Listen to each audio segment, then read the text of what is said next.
औज़ुबिल्लाहिमिनश्शैतानिर्रजीम बिस्मिल्लाहिर्रहमानिर्रहीम।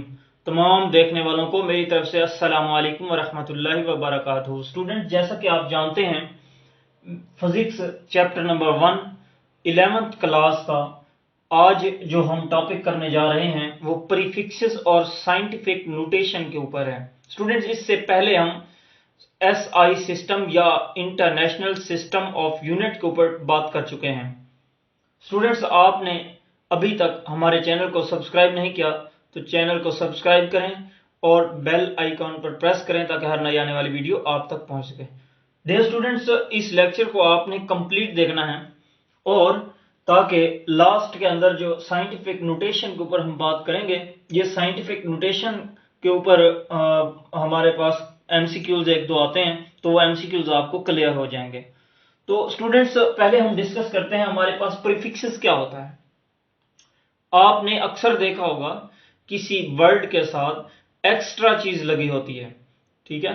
तो किसी भी फिजिक्स के अंदर किसी भी वर्ड को ऐड कर देना एसआई यूनिट्स के साथ, या जैसे मिसाल के तौर पर हमारे पास कोई ग्राम कोई चीज है, उसके साथ हम किलो ऐड कर देते हैं साथ, तो किलोग्राम बन जाता है। तो इसलिए हम जो इजाफी वर्ड हम यूज करते हैं किसी भी एसआई यूनिट्स के साथ, उसको बोलते हैं प्रीफिक्सेस। तो आइए हम इसकी डेफिनेशन देखते हैं। प्रीफिक्सेस हमारे पास क्या है? Word that are added before the SI unit. SI unit के शुरू में ऐड कर दिए जाते हैं वो वर्ड, इसको बोलते हैं प्रीफिक्सेस। और ये कहां यूज होते हैं? यही कहलाते प्रीफिक्सेस हैं। They are usually used to describe very large और स्मॉल क्वांटिटीज।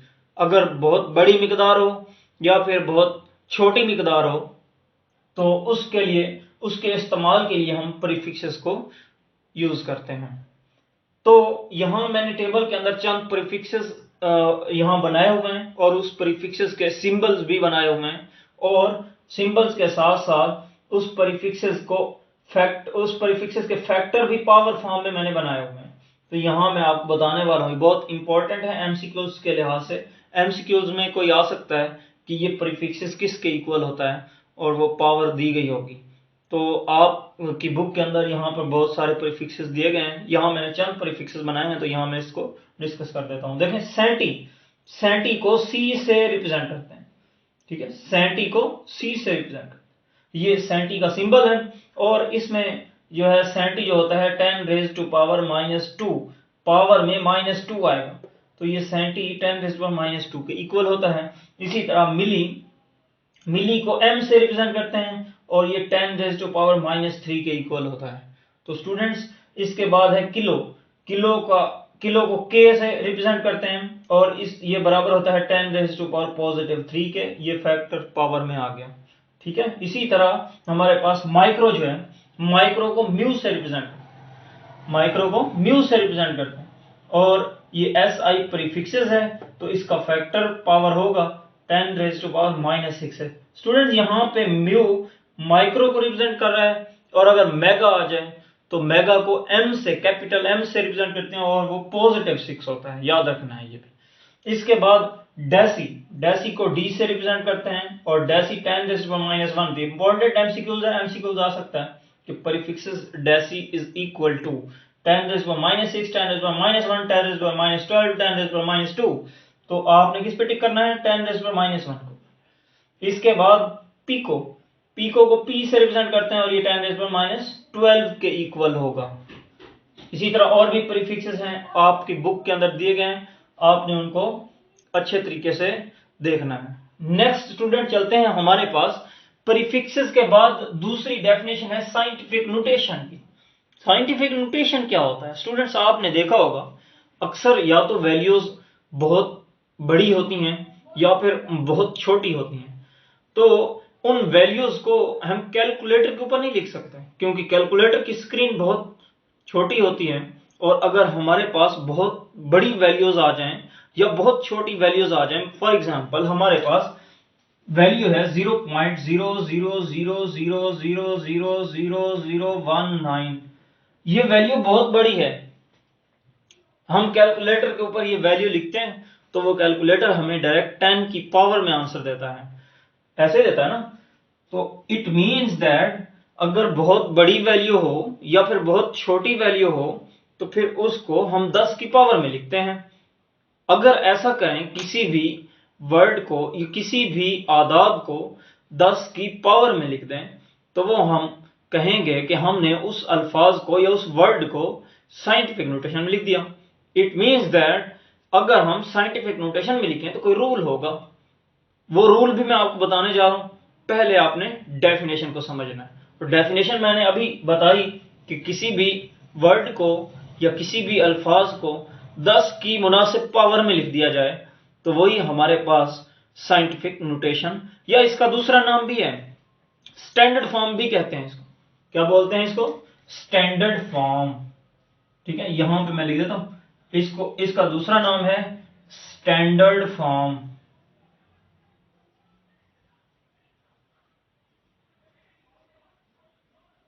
ये इसका दूसरा नाम है। तो स्टूडेंट्स इसको डिफाइन करते हैं। देखें, नंबर्स आर एक्सप्रेस्ड, नंबर्स को एक्सप्रेस किया जाता है in standard form called scientific notation. Number को स्टैंडर्ड फॉर्म में एक्सप्रेस कर दिया जाए तो फिर हम उसी को कहते हैं साइंटिफिक नोटेशन। और उनको कैसे लिखा जाएगा? विच इंप्लॉयज पावर ऑफ 10 की पावर में लिखा जाएगा। अब स्टूडेंट्स ये बात समझने वाली है। यहां मैं आपको, ये इसका दूसरा नाम स्टैंडर्ड फॉर्म भी है, साइंटिफिक नोटेशन और standard form, define standard form, तो फिर भी आपकी ये डेफिनेशन होगी। अगर आज डिफाइन साइंटिफिक नोटेशन तो फिर भी आपकी यही डेफिनेशन होगी। तो स्टूडेंट्स फॉर एग्जांपल हमारे पास एक नंबर है 1 2 0 0 0 0 0 0। अब ये बहुत बड़ी क्वांटिटी है, बहुत बड़ी मिकदार है। अब आप इसको कैलकुलेटर पे ऐसे तो नहीं लिख सकते, यानी कि आपको इस आदाद को एक आम फहम अंदाज में, एक सिंपल वर्ड, एक छोटे से अल्फाज में भी लिख सकते हैं। और वो मेथड क्या है? तो स्टूडेंट्स मैं यहां पे आपको वो मेथड बताने जा रहा हूं। देखिए, हमारे पास असल में साइंटिफिक नोटेशन का जो फार्मूला है, हम इस फार्मूले को डिफाइन करते हैं। इस फार्मूले के अकॉर्डिंग हम साइंटिफिक नोटेशन में किसी भी नंबर को लिख सकते हैं, बहुत आसान होगा। तो वो फार्मूला मैं यहां आपको समझाने जा रहा हूं। देखिए, हमारे पास एक फार्मूला है और वो फार्मूला है a multiply 10 raise to power n। ठीक है, ये फार्मूला है, इसके अकॉर्डिंग हमने नंबर्स को लिखना है। जबकि a के ऊपर कंडीशन है, a के ऊपर क्या कंडीशन है कि वो जो a है वो लेस होना चाहिए 10 से और ग्रेटर या इक्वल होना चाहिए 1 के। तो स्टूडेंट इस बात को आपने समझना है। हम किसी भी नंबर को अगर a multiply 10 raise to power n में लिख दें तो इट मीन्स दैट आपने उसको स्टैंडर्ड फॉर्म में लिख दिया या साइंटिफिक नोटेशन में लिख दिया। जबकि इस a के ऊपर कंडीशन है, ये जो a है ये 10 से बड़ा नहीं होना चाहिए या 10 से छोटा होना चाहिए और 1 के इक्वल या 1 से बड़ा होना चाहिए।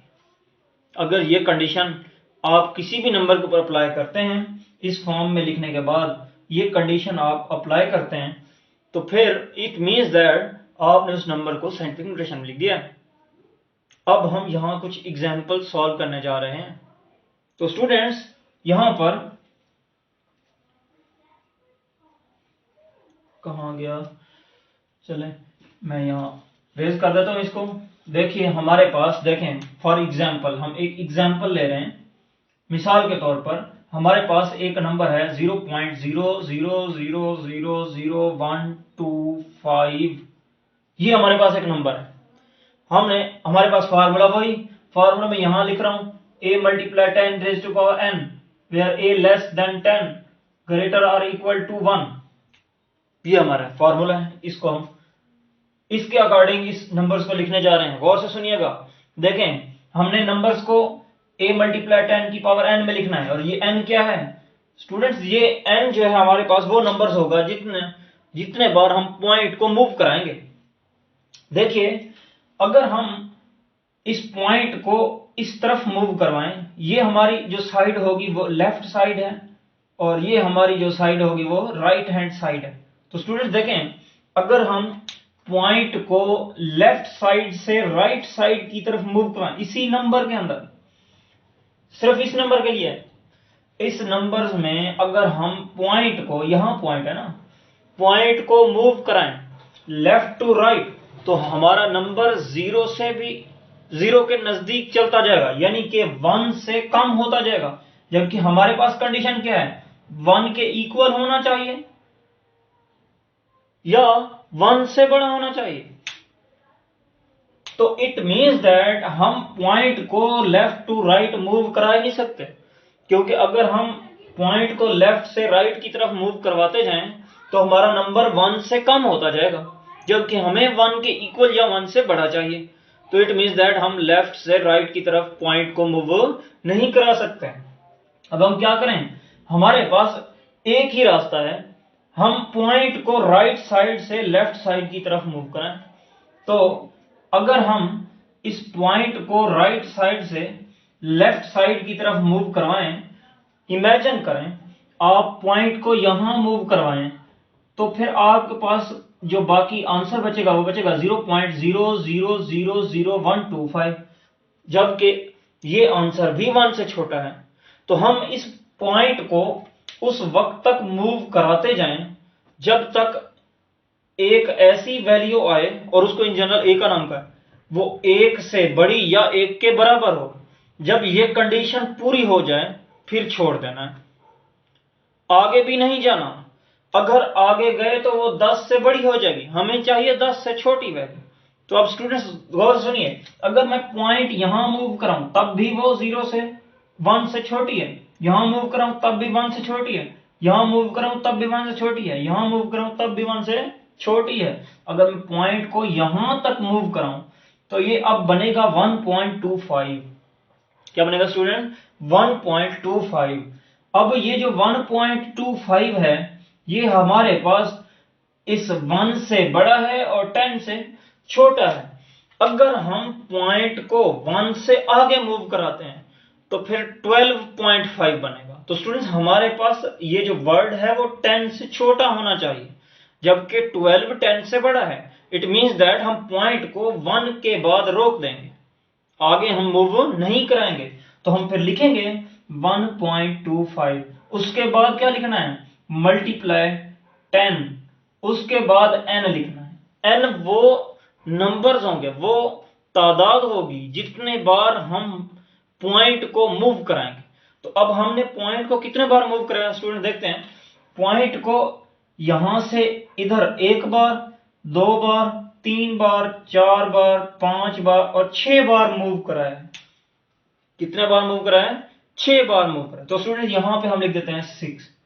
अब देखिएगा, अगर हम पॉइंट को लेफ्ट साइड से राइट साइड की तरफ मूव कराएं, सॉरी, पॉइंट को लेफ्ट साइड से राइट साइड की तरफ मूव कराएं, तो 10 की पावर में जो हम अदद लिखेंगे वो नेगेटिव होगा, n क्या होगा, नेगेटिव होगा n। और जब हम राइट साइड से लेफ्ट की तरफ मूव कराएं तो फिर हमारा जो n होगा वो क्या होगा, पॉजिटिव। तो अब बताएं यहां क्या आना चाहिए, अब यहां हम लेफ्ट से राइट की तरफ मूव कर रहे हैं तो it means that n negative आना चाहिए, यहां बनेगा -6। ठीक है स्टूडेंट्स, इसी तरह आप किसी भी एग्जाम्पल्स को आप सॉल्व कर सकते हैं। एक और मैं एग्जाम्पल यहां पर आपको सॉल्व करा देता हूं। देखिए स्टूडेंट्स, हमारे पास लेट्स से एक नंबर है हमारे पास 0.00125। अब ये मैं एग्जांपल ले रहा हूं। अब देखिए, हम पॉइंट को मूव कराएंगे इस तरफ, लेफ्ट से राइट की तरफ, क्योंकि राइट से लेफ्ट की तरफ मूव नहीं करा सकते, क्योंकि वो पॉइंट जब मूव करेगा तो वो हमारा जो नंबर्स है वो 1 से छोटा होता जाएगा। इसलिए हम पॉइंट को यहां उसके बाद यहां तक मूव कराएंगे तो बनेगा 1.25 मल्टीप्लाई 10। अब हमने कितनी बार मूव कराया, 1 2 3 टाइम मूव कराया लेफ्ट से राइट की तरफ, तो नेगेटिव होगा -3। तो स्टूडेंट्स इस तरह आपने चेंज कर लेना है। इसी तरह एक और एग्जांपल मैं आपके सामने बयान करने जा रहा हूं। देखिए 125,000, इसके बाद आगे 000। देखो स्टूडेंट्स, ये हमारे पास एक बहुत बड़ी वैल्यू है, इसको अब आपने कन्वर्ट करना। अब आप सोच रहे होंगे कि हमारे पास इस नंबर के अंदर पॉइंट तो नजर नहीं आ रहा। तो स्टूडेंट्स, जहां आपको जिस नंबर के अंदर पॉइंट नजर ना आए, इट मींस दैट उसके लास्ट में पॉइंट होता है। तो यहां इसका पॉइंट है, ठीक है, तो यहां इसका पॉइंट है, बिल्कुल है। अब हम पॉइंट को उस वक्त तक मूव कराना है जब तक हमारा अदद 1 से बड़ा या 1 के बराबर और 10 से छोटा ना आ जाए।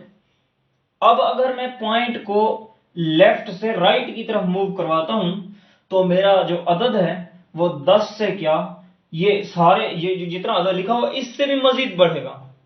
तो इट मींस दैट मुझे अब राइट से लेफ्ट की तरफ मूव कराना पड़ेगा। तो अब मैं मूव कराता हूं। अगर मैं यहां तक मूव कराऊं तो ये वैल्यू बच जाएगी जो कि 10 से बहुत बड़ी है। यहां मूव कराऊं ये भी 10 से बड़ी है, यहां मूव कराऊं 10 से बड़ी है, यहां मूव कराऊं ये भी 10 से बड़ी है, यहां मूव कराऊं ये भी 10 से बड़ी है।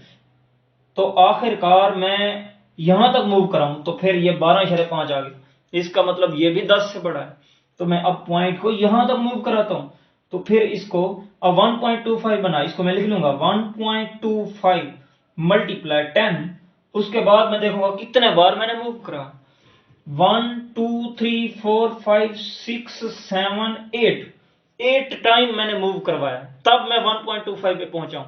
इट मींस दैट यहां आ जाएगा 8। अब स्टूडेंट्स हम देखते हैं हम लेफ्ट से राइट की तरफ जा रहे हैं या राइट से लेफ्ट की तरफ जा रहे हैं। तो स्टूडेंट्स यहां हम राइट से लेफ्ट की तरफ आए हैं, तो इसलिए हमने 8 पॉजिटिव लिखा है। अब ये हमारे पास आंसर होगा। आई होप कि आप लोगों को बहुत अच्छे तरीके से समझ आया होगा। अब अगर अभी भी आपको किसी तरह का कोई मसला है तो आप कमेंट सेक्शन में जरूर बताइएगा। इंशाल्लाह हम आपकी भरपूर मदद करेंगे, इसका आंसर देने में इंशाल्लाह आपकी भरपूर मदद करेंगे। इंशाल्लाह नेक्स्ट लेक्चर में मिलेंगे, तब तक के लिए अल्लाह हाफिज़। अस्सलाम वालेकुम व रहमतुल्लाहि व बरकातहू।